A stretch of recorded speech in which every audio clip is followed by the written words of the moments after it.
মহান স্বাধীনতা দিবস কাল। জাতীয় অহংকারের এই দিনটিতে স্মৃতিসৌধে ঢল নামবে লাখো মানুষের। তাদের হৃদয় নিংড়ানো শ্রদ্ধা আর ভালোবাসার ফুলে ফুলে ভরে যাবে শহীদ বেদি। ধুয়ে মুছে রং তুলির আঁচড়ে সাজিয়ে তোলা হয়েছে স্মৃতিসৌধকে। পুরো এলাকায় নেওয়া হয়েছে বাড়তি নিরাপত্তা ব্যবস্থা। আশুলিয়া প্রতিনিধি শেফালী মিতুর তথ্য ছবিতে ডেস্ক রিপোর্ট। ২৬শে মার্চ মহান স্বাধীনতা ও জাতীয় দিবস, বাঙালির শৃঙ্খল মুক্তির দিন। দিবসটি উপলক্ষে মুক্তিযুদ্ধে বীর শহীদদের প্রতি শ্রদ্ধা নিবেদনের জন্য প্রস্তুত করা হয়েছে সাভারের জাতীয় স্মৃতিসৌধ। পুরো স্মৃতিসৌধ চত্বর ধুয়ে মুছে পরিষ্কার পরিপাটি করা হয়েছে, সাজানো হয়েছে ফুল দিয়ে।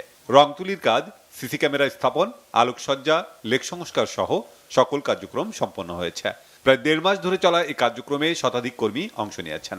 রাত পহরেই লাখো মানুষের ঢল নামবে এখানে। রাষ্ট্রপতি, প্রধান উপদেষ্টা, উপদেষ্টা পরিষদের সদস্য ও রাষ্ট্রের উচ্চপদস্থ কর্মকর্তাদের শ্রদ্ধা নিবেদন শেষে সর্বস্তরের মানুষের জন্য উন্মুক্ত করা হবে স্মৃতিসৌধ প্রাঙ্গণ। সকল ধরনের কার্যক্রম সম্পন্ন করেছি।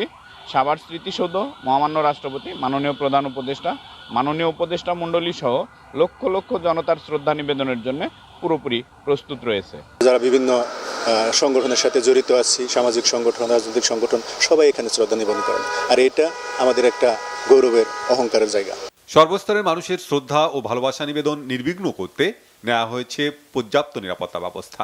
২৬শে মার্চের ভোর ৫টা থেকে সকাল ৭:৩০ পর্যন্ত আমরা এই জাতীয় যে আমাদের দিবসটি আসতেছে, আমরা সাভার স্মৃতিসৌধ এলাকা একদম আমিনবাজার থেকে গণস্বাস্থ্য কেন্দ্র পুরোটা আমরা নিরাপত্তা চাদর ঢেকে ফেলবো। ১২টি সেক্টরে আমাদের এখানে প্রায় ৩,৫০০ পুলিশ কাজ করবে, পোশাকে এবং ট্রাফিকে, পিকেটিংয়ে, রোড লাইনিং, রুফটপ। স্বাধীনতা দিবস উপলক্ষে উপজেলা প্রশাসনের পক্ষ থেকেও নেওয়া হয়েছে নানা প্রস্তুতি।